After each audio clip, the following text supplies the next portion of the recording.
श्री शिव महापुराणमासंहिता अथ द्विचत्वारिंशोऽध्यायः। सप्तव्याध संबंधी श्लोक सुनकर राजा ब्रह्मदत्त और उनके मंत्रियों को पूर्व जन्म का स्मरण होना और योग का आश्रय लेकर उनका मुक्त होना। भीष्मोवाच मार्कंडे महाप्राज्ञ पितृभक्तिभृतांबर किं जातं तो ततो ब्रूहि कृपया मुनिसत्तम। भीष्म जी बोले, हे मार्कंडेय जी, हे महाप्राज्ञ, हे पितृभक्तों में श्रेष्ठ, हे मुनि श्रेष्ठ, इसके अनंतर क्या हुआ, कृपया आप बताइए। मार्कंडेय उवाच ते धर्मयोग निरताः सप्तमानसचारिणः वायम्भू भक्षाः सततं शरीरमुपशोकयन् स राजान्तः पुरव्रतो नन्दने मघवा इव क्रीडित्वा सुचिरं तत्र सभार्य स्वपुरं ययौ। मार्कंडेय जी बोले, तदुपरांत उनका जन्म मानसरोवर के हंसों के रूप में हुआ। वे मानसरोवर में विचरण करने वाले सातों पक्षी धर्मयोग में तत्पर हो पवन तथा जल का आहार करते हुए अपना शरीर सुखाने लगे। इधर नीम देश का वह राजा उन पक्षियों की योगचर्या को देखकर योग धर्म की प्राप्ति की अभिलाषा करता हुआ अंतःपुर की स्त्रियों के साथ नंदनवन में इंद्र के समान क्रीड़ा कर भार्या सहित अपने नगर को चला गया। अनूहो नाम तस्यासीत पुत्रः परम धार्मिकः तं विभ्राज सुतं राज्ये स्थापयित्वा वनं ययौ तपः कर्तुं समारेभे यत्र ते सहचारिणः स वै तत्र निराहारो वायुभक्षो महातपाः। उसका अणुः नामक परम धर्मात्मा पुत्र था। उस पुत्र को राज्य पर स्थापित करके उसने वन की ओर प्रस्थान किया और जहाँ वे सहचारी हंस पक्षी थे वहीं पर वह महातपस्वी निराहार रहकर वायु भक्षण करते हुए तप करने लगा। ततो विभ्राजितं तेन वैभ्राजं नाम तद्वनं बभूव सुप्रसिद्धं योगसिद्धिप्रदायकम्। उससे विभ्राजित होने के कारण वह वन योग सिद्धि प्रदायक वैभ्राज नाम से विशेष प्रसिद्ध हुआ। तत्रैव ते हि शकुनाश्चत्वारो योगधर्मिणः योगभ्रष्टास्त्रयश्चैव देहत्यागकृतो भवन्। काम्पिल्ये नगरे ते तु ब्रह्मदत्त पुरोगमाः जाताः सप्त महात्मानः सर्वे विगतकल्मषाः। वहीं पर योग धर्म में तत्पर उन चारों पक्षियों ने तथा योग से भ्रष्ट शेष 3 पक्षियों ने अपने शरीर का त्याग किया। पुनः वे काम्पिल नामक नगर में ब्रह्मदत्त आदि नाम वाले 7 निष्पाप महात्मा हुए। स्मृति मंत्रोत चत्वारस्त्रयस्तु परिमोहिताः स्वतंत्रस्त्वाणुमुखा जातो ब्रह्मदत्तो महोजसः। इनमें 4 को तो अपने पूर्व जन्म की स्मृति बनी रही, किंतु शेष 3 पूर्व जन्म की स्मृति के नष्ट हो जाने से मोह में पड़ गए थे।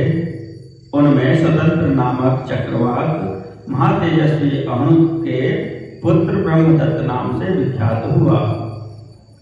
छिद्रदर्शी सुनेत्रस्तु वेद वेदांग पारगौ जातौ श्रोत्रियदादौ पूर्वजाति सहोषितौ पंचालो ब्रह्मवृक्षस्त्वासीदाचार्यत्वं चकारः द्विवेदः पुंडरीकश्च छन्दोः ध्वनियुरेव च।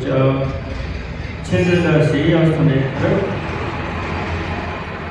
पूर्व जन्म में उसके साथ रहने के कारण उसी नगर में वेद वेदांग पारगामी पांचाल तथा पुंडरीक नाम वाले श्रोत्रिय पुत्र हुए। पंचाल ब्रह्मव्रज अर्थात ऋग्वेदी था और आचार्यत्व करता था। पुंडरीक 2 वेदों का ज्ञाता होने से छंदोगान करने वाला और अध्वर्यु हुआ।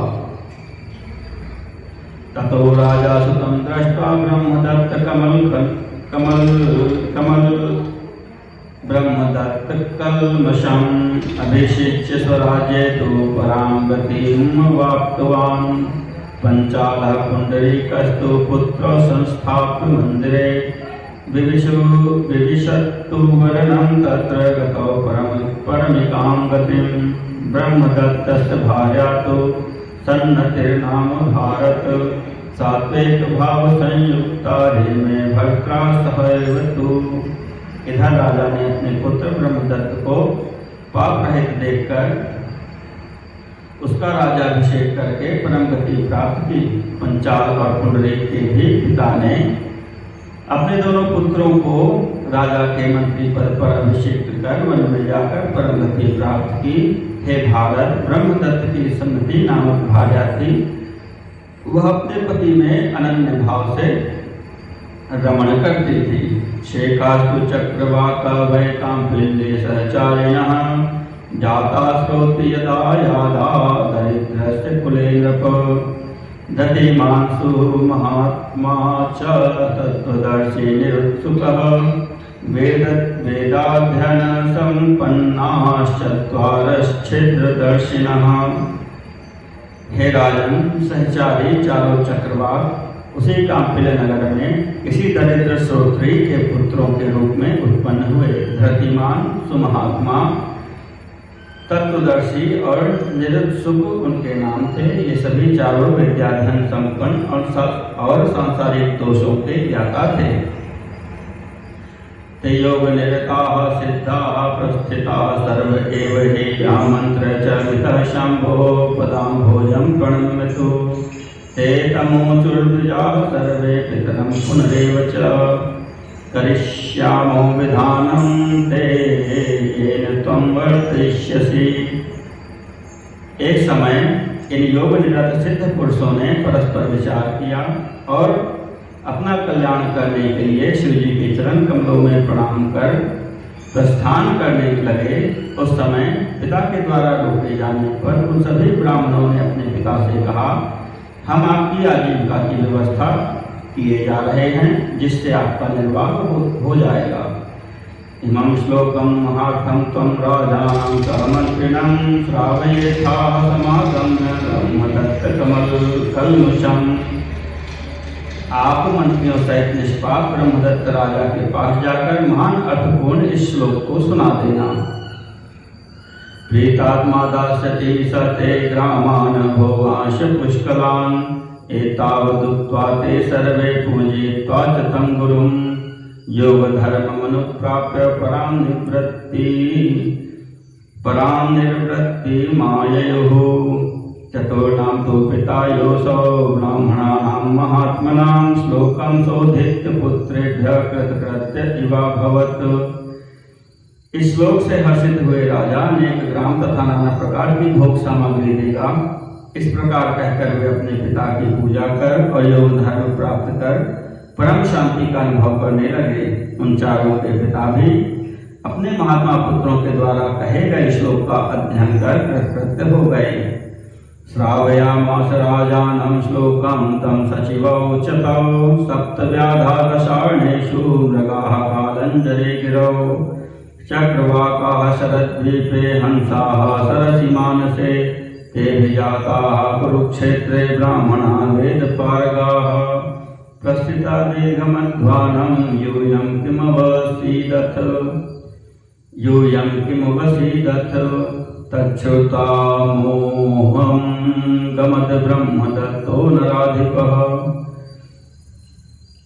उसने राजा के पास जाकर मंत्रियों की उपस्थिति में इस श्लोक को सुनाया, जो दशार्ण देश में 7 व्याध हुए, कालंजर पर्वत पर 7 हरिण हुए, शरद्वीप में 7 चक्रवाक और पुनः मानसरोवर में 7 हंस हुए। वे ही कुरुक्षेत्र में वेदवेत्ता ब्राह्मण हुए हैं। 4 तो अपना रास्ता पार कर चुके, अब 3 शेष तुम लोग क्यों इस जगत के दुर्गम मार्ग में भटक रहे हो। इतना सुनते ही राजा ब्रह्मदत्त उसी क्षण मोहित हो गया। सचिवश्चास्य पांचालः पुंडरीकश्च भारत ततस्ते तत्सरः स्मृत्वा योगं तमुपलभ्य च ब्राह्मणं विपुलैरर्थैर्भोगैश्च समयोजयन् अभिषिच्य स्वराज्ये तु विश्वक्सेन मरिन्दमम्। जगाम ब्रह्मदत्तो हि सदा रोपनमेव प्राप्य योगम बलादेव गतिम प्राप सुदुर्लभाम। हे भारत, उसी के साथ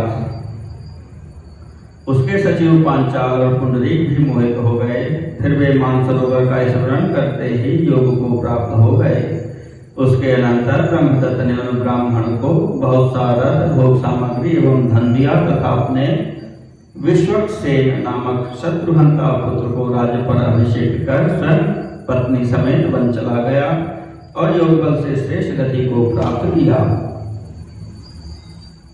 पुंडरीकोऽपि धर्मात्मा सांख्य योग मनुत्तमं प्राप्य योग गति सिद्धो विशुद्धस्तेन कर्मणा क्रमं प्रणीय पांचाल्यः शिक्षां चोत्पाद्य केवलां योगाचार्य गतिं प्राप यशश्चाग्रयं महातपाः। धर्मात्मा पुंडरीक भी सर्वश्रेष्ठ सांख्य योग को प्राप्त कर योग का आश्रय ले उसके साधन से विशुद्ध और सिद्ध हो गया। इसी प्रकार महातपस्वी पंचाल ने भी वैदिकों में प्रसिद्ध क्रम पाठ तथा शिक्षा, वेदांग विशेष अथवा योग शास्त्रीय ग्रंथ का प्रणयन कर उत्तम कीर्ति तथा योगाचार्य गति मोक्ष प्राप्त की। शूरा ये संप्रद्यन्ते अभूर्नर्भवकांक्षिणः पापं प्रणाशयन्त्वद्य तच्छम्भोः परमं पदं शारीरे मानसे चैव पापे वाग्ये महामुने कृते सम्यगिदं भक्त्या पठेत् श्रद्धा समन्वितः। जिन सूरों को मुक्ति की इच्छा हो वे भगवान सदाशिव के चरण कमलों का ध्यान कर अपना पाप नष्ट करें। हे महामुने, शरीर, मन तथा वाणी से किए गए पाप के नाश के लिए श्रद्धा एवं भक्ति से समन्वित हो इस आख्यान का भली भांति पाठ करना चाहिए। मुच्यते सर्व पापेभ्यः शिवनामानुकीर्तनात् उच्चार्यमाण एतस्मिन् देवदेवस्य तस्य वै विलयं पापे मायाति ह्यामभाण्डमिवाम्भसि तस्मात् तत् संचिते पापे समानांतरमेव च। शिवनाम का पुनः पुनः कीर्तन करने से व्यक्ति सभी पापों से मुक्त हो जाता है। उन देवदेव शिव के नामों का उच्चारण होते ही पाप उसी प्रकार विलीन हो जाता है जैसे पानी भरते ही मिट्टी का कच्चा घड़ा विनष्ट हो जाता है। जप्तव्य में तत्पापस्य प्रशमाय महामुने नरः श्रद्धालुभिर्भूय सर्वकामफलाप्तये